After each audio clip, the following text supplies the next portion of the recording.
अतुल सुभाष ने जो कुछ भी किया अपनी जान खुद से ले ली। इन सब से मैं बहुत ज़्यादा शौक हूँ क्योंकि जिस तरीके का वो कैरेक्टर था, मतलब मेंटली बहुत ज़्यादा स्ट्रॉन्ग। अगर आपने उनकी वो 1 घंटे 21 मिनट और 47 सेकंड की वीडियो देखी है तो उसमें आपको पता चल जाएगा कि क्या कैरेक्टर था अतुल सुभाष का। कितना स्ट्रगल किया भाई ने, कितना सब झेला और उसके बाद जाकर के इतना ज़्यादा चीज़ें बढ़ गई। वो सिस्टम से हार गया, वो अपने ओपोनेंट से, अपने दुश्मनों से हार गया और अंत में जाकर के उसने अपनी ज़िंदगी को दांव पे लगा दिया। लेकिन उससे पहले भी उसने वो पूरी कोशिश की, भरसक प्रयास किया कि उसके जाने के बाद भी उसके परिवार वालों को तनिक भी परेशानी ना हो। हेलो वर्ल्ड, मेरा नाम अतुल सुभाष है। ये सीखने को मिलेगा कि कैसे आज कोई भी लड़की किसी भी आदमी और उसके पूरे परिवार को बर्बाद कर सकता है।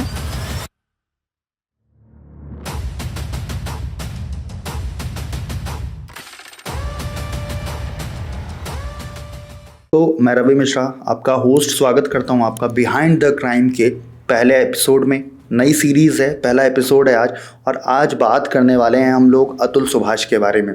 बहुत ज़्यादा ये केस हाईलाइट हुआ है पिछले कुछ समय में। अगर आपने इस केस के बारे में पढ़ा है, सुना है, ठीक है, अच्छी बात है, इस वीडियो में आपको और जानकारी मिलेगी। और अगर आपने इसके बारे में नहीं सुना तो स्क्रैच से हम लोग बिल्कुल बिगनिंग से चीज़ों को समझने वाले हैं। अतुल एक 34 साल के इंसान हैं जो कि बेंगलुरु में रहते थे, जिन्होंने 9 दिसंबर को अपनी जान ले ली। किन्हीं वजहों से, क्या रही वो वजहें और ऐसी क्या सिनारियोज बन गए, ऐसे क्या सर्कमस्टेंसेस बन गए जिसने उन्हें अपनी ही जान लेने के ऊपर मजबूर कर दिया। बात अगर शुरू से करें तो उनकी शादी होती है निकिता सिंघानिया से। शादी से पहले उनकी मुलाकात हुई थी शादी.com से। ये जो भी चीज़ें हुई थी ये मेनली शादी के अराउंड ही हुई थी, एक रिलेशनशिप की वजह से हुई थी। शादी.com से दोनों मिले, बातचीत शुरू हुई, दोनों एक दूसरे को पसंद आ गए, परिवारों के बीच में मिलन हुआ, परिवारों ने एक दूसरे को कर दिया सर्टिफाई कि हाँ भाई ठीक है, हम लोगों को भी कोई भी ऑब्जेक्शन नहीं है, कोई भी परेशानी नहीं है। उन दिनों निकिता के जो पिताजी थे वो सेहत उनकी अच्छी नहीं रहती थी, काफ़ी ज़्यादा ख़राब रहती थी। ये मैं आपको बात बता रहा हूँ साल 2019 की। उनके पिताजी ये चाहते थे कि निकिता की शादी जल्द से जल्द हो जाए। यही वजह थी कि जनवरी में इन दोनों का एंगेजमेंट हुआ और अप्रैल आते आते इन दोनों के बीच में शादी भी हो गई, इन दोनों की शादी करा दी। ये जो शादी हुई, इस शादी के कुछ महीने के बाद ही निकिता के जो पिता थे वो गुजर गए, वो चल बसे, वो सर्वाइव नहीं कर सके। डॉक्टर्स ने पहले कह दिया था कि ज़्यादा दिन ये सर्वाइव नहीं कर पाएंगे। उससे पहले भी कुछ समय पहले जो है उनको काफ़ी ज़्यादा हेल्थ प्रॉब्लम्स हुए थे। चलो बात कर ही रहे हैं तो बात करते हैं, आपको अतुल सुभाष के बारे में बताता हूँ। अतुल एक AI इंजीनियर हैं जो कि बेंगलोर के एक कंपनी में काम करते हैं। वहीं उनकी वाइफ भी ठीक ठाक पढ़ी लिखी हैं, बीटेक उन्होंने किया हुआ है, पोस्ट ग्रेजुएशन भी उन्होंने किया हुआ है और कुल मिलाकर के एक अच्छी खासी पढ़ी लिखी वो लड़की हैं। उन्होंने शादी से पहले ये झूठ कहा था अतुल को कि वो उससे पहले एक बड़ी कंपनी में जॉब करती थी, एक अच्छी खासी नौकरी करती थी। दरअसल वो एक कॉल सेंटर में काम करती थी। ये चीज़ उन्होंने उनको नहीं बताया था। जैसे शादी हुई, शादी के बाद परतें खुलनी शुरू हुई। हनीमून के लिए दोनों लोग मॉरिशस जाते हैं और मॉरिशस जाने के बाद वहाँ पर परत दर परत चीज़ें खुलने लगी। शादी से पहले जब बातें होती थी दोनों के बीच में, उस दौरान निकिता अतुल के साथ ज़्यादा बातें नहीं करती थी। क्यों? क्योंकि निकिता के घर वालों ने उसे ऐसा कहा था कि शादी से पहले ज़्यादा बातें करोगी तो तुम्हारी असलियत, तुम्हारी सच्चाई अतुल को पता चल जाएगी, तुम्हारे होने वाले पति को पता चल जाएगी। इन्हीं सबको एहतियातन ध्यान में रखते हुए निकिता उससे ज़्यादा बातें नहीं किया करती थी। अंत में जाकर के दोनों की जब शादी हुई, बाद में पूरी सच्चाई अतुल को पता लगी। मॉरिशस में जब वो थे तो वहीं से इन दोनों के बीच में झगड़े की शुरुआत हो चुकी थी। अभी शादी को 3 महीने भी नहीं गुजरे थे। इसके बाद निकिता प्रेग्नेंट हुई। दोनों के बीच में लड़ाई झगड़े अब भी चलते थे और लड़ाई झगड़े अलग लेवल पर पहुंच चुके थे। बकौल अतुल के अकॉर्डिंग जो उन्होंने वीडियो बनाई उसमें उन्होंने ये चीज़ मेंशन की, जो निकिता थी वो बहुत ही एक टाइप से अनहाइजीनिक थी, मतलब हाइजीन का बिल्कुल भी ख्याल नहीं रखती थी। मतलब वो 4 से 5 दिन तक नहाती नहीं थी। इसके अलावा बहुत सारी ऐसी चीज़ें करती थी जो कि कहीं ना कहीं अतुल के लिए अनकंफर्टेबल थी। उन्होंने अपनी वीडियो में बताया है कि उनको ज़बरदस्ती सेक्स के लिए अप्रोच किया जाता था। इसके अलावा उनके कह सकते हैं जो काक होता है, जो अंडर आर्म्स होता है, उसको वो ज़बरदस्ती लिक किया करती थी, जो कि बिल्कुल भी पसंद नहीं था अतुल को। ये सब उन्होंने अपनी इसी वीडियो के दौरान बताया है। इन सब के बाद जब ये सब चीज़ें उन्होंने अपोज की तो इन सब को लेकर के भी लड़ाइयाँ हुई, इन सब को लेकर भी झगड़े हुए। जब प्रेग्नेंट थी निकिता तो उनका ख्याल रखने के लिए बिहार अपने गांव से अतुल अपनी माताजी को बुलाते हैं। माताजी जो कि ठीक से चल नहीं पाती थी, वो निकिता का ख्याल रखने के लिए आती हैं। प्रेगनेंसी के दौरान उनके खाने पीने से लेकर के हर छोटी मोटी कह सकते हैं सहूलियत का वो ध्यान रखने की कोशिश करती हैं, लेकिन ये सब चीज़ें निकिता के लिए पर्याप्त नहीं थी। इसके बावजूद भी निकिता उनसे लगातार लड़ाई झगड़े किया करती थी, उनसे कह सकते हैं कि पसंद नहीं करती थी एक टाइप से, और यही सब चीज़ें आगे जा करके फसाद की वजह बनी। आगे जब पहला लॉकडाउन आया तो पहले लॉकडाउन में चीज़ें बद से और बदतर हो गई। उनकी जब बच्चे की डिलीवरी हुई तो डिलीवरी काफ़ी अच्छे अस्पताल में हुआ था। आप ये कह सकते हैं कि बेंगलोर के सबसे ज़्यादा बेहतरीन अस्पतालों में से एक अस्पताल है। वो लगभग 2 से 2.5 लाख रुपए इस डिलीवरी में खर्च किए अतुल ने, यानी कि अपने बच्चे के बारे में काफ़ी कुछ वो सोचते थे और अपनी शादी को लेकर भी वो काफ़ी ज़्यादा सीरियस थे। लेकिन निकिता की तरफ से ये सब चीज़ें नहीं दिखाई देती थी। एक समय के बाद निकिता की माताजी उनको लगातार फ़ोन कॉल्स किया करती थी, उनसे लगातार बातचीत किया करती थी। अपने प्रेगनेंसी पीरियड के दौरान भी निकिता बहुत ज़्यादा नेगेटिव थी, बहुत ज़्यादा गुस्सा करती थी, और जब अतुल उनको ये चीज़ कहते थे कि इससे कहीं ना कहीं बच्चे के ऊपर गलत असर पड़ेगा, तो इसको लेकर के भी उनके घर में बहुत ज़्यादा लड़ाई झगड़े हुए थे। पहला लॉकडाउन आया, उस दौरान चीज़ें बंद हो गई, पूरी दुनिया बंद हो गई उस समय। ऐसे में निकिता पूरे दिन कोरियन ड्रामास देखती। उनके अकॉर्डिंग कोरियन जो मैन है वो बहुत ज़्यादा अच्छे होते हैं, और बकौल उनके अतुल को भी इसी तरीके का बन जाना चाहिए, जिसके लेकर के ऑब्वियसली अतुल कहते थे कि भाई ऐसा तो मैं नहीं बन सकता, मैं एक इंडियन मैन हूँ और इंडियन ही रह सकता हूँ, मैं कोई चिकने फेस वाला नहीं बन सकता हूँ। आगे बात करें तो जब पहला लॉकडाउन आया तो उन्होंने पूरा दिन टीवी देखना शुरू कर दिया। वो घर का कोई भी काम नहीं करती थी, झाड़ू पोछा से लेकर के एवरीथिंग सब कुछ अतुल सुभाष अपने हाथों से करता था। इतना सब होने के बाद भी उनकी माताजी लगातार भड़काती रहती थी निकिता सिंघानिया को, और अंत में जाकर के चीज़ें ये हुई कि निकिता सिंघानिया ने पैसे डिमांड करने शुरू कर दिए अतुल सुभाष से। पहले 3 लाख रुपए डिमांड किया गया, ये कहकर कि उनके जो गांव में जो बिजनेस है, जो कह सकते हैं निकिता सिंघानिया जो कि उनकी वाइफ है, उनके भाई यानी कि अतुल सुभाष के जो साले हैं जो बिजनेस चलाते हैं, उसको कहीं ना कहीं एक्सपेंड करने के लिए वो यूज़ करेंगे। 3 लाख रुपए पहले जैसे तैसे करके ऐट लिए जाते हैं, उसके बाद 10 लाख रुपए और मांगे जाते हैं अतुल सुभाष से, जैसे तैसे करके इमोशनल ब्लैकमेल करके ये वो करके कुल मिला करके पैसे उनसे निकलवा लिए जाते हैं। जब अतुल सुभाष उनसे वापस पैसे मांगते हैं तो वो पैसे भी नहीं दिए जाते हैं, उसके लिए भी उनसे टाल मटोल की जाती है, जिसके बाद लगभग एक समय के बाद उनसे 50 लाख रुपए और मांगे जाते हैं। कहा जाता है कि अगर आप 50 लाख रुपए देंगे तो हमारा बिजनेस अच्छा बन जाएगा, प्लस एक घर लेने की भी बात कही जा रही थी, क्योंकि गांव में जहाँ पे निकिता सिंघानिया की माँ और उनके भाई रहते थे वो बहुत ही खराब जगह था, कह सकते हैं। उनको एक अच्छे जगह पे घर लेना था जिसके लिए 1 करोड़ रुपए की ज़रूरत थी।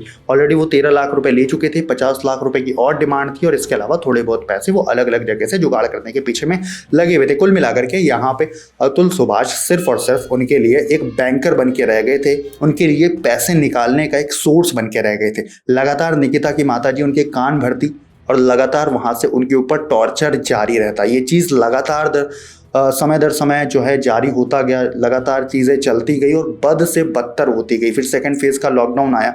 मतलब आप ये मानिए कि निकिता सिंघानिया को लेकर के अतुल ने पूरी सुविधाएं दे रखी थी। उनके घर में मेड आती थी, सारा काम मेड करती थी। जब बच्चे की डिलीवरी हो गई उसके बाद भी बच्चे की जो पूरी देखरेख थी वो करने से इनकार कर दिया था निकिता ने। अतुल सुभाष खुद देखरेख करते, उन्होंने एक मेड से बात की थी, उन्होंने एक दाई से बात की थी, वो उनके बच्चे की पूरी देखरेख किया करते थे।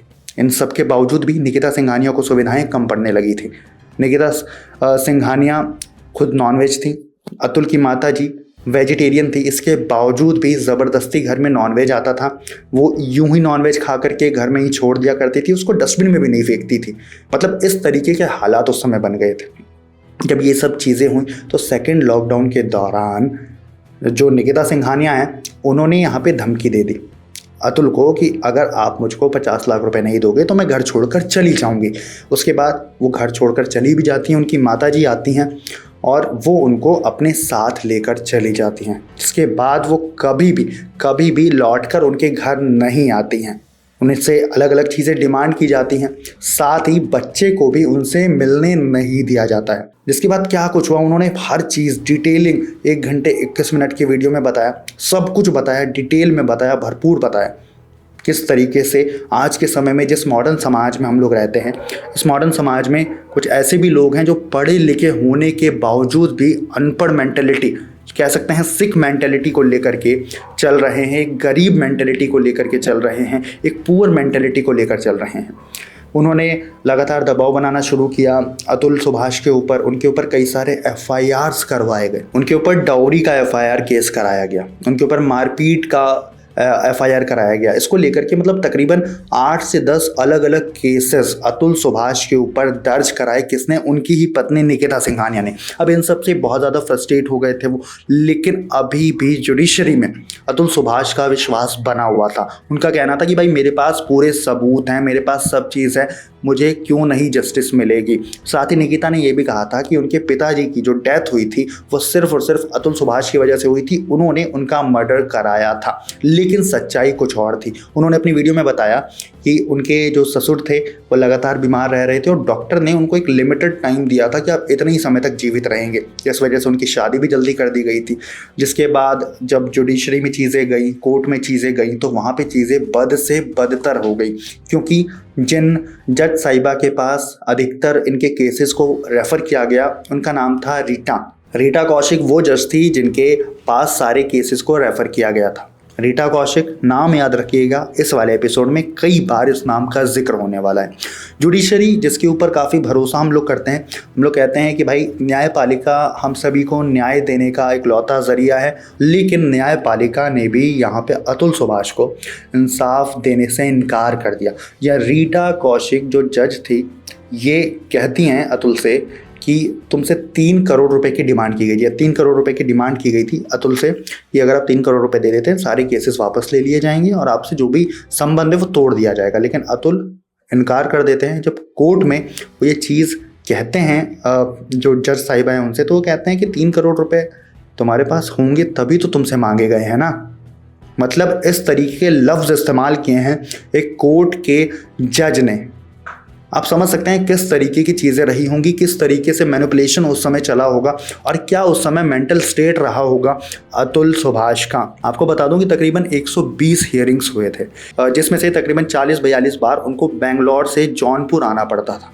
जौनपुर जहाँ पे निकिता सिंघानिया का घर था, जहाँ पे निकिता सिंघानिया रहा करती थी। कुछ केसेस हाई कोर्ट में लड़े गए, कुछ केसेस लोअर कोर्ट में लड़े गए और इन सब के बाद भी अंत में हार हुई, कह सकते हैं सच्चाई की, हार हुई अतुल की और हार हुई कह सकते हैं कि जो सच्चाई में मानने वाले लोग हैं उन सभी की।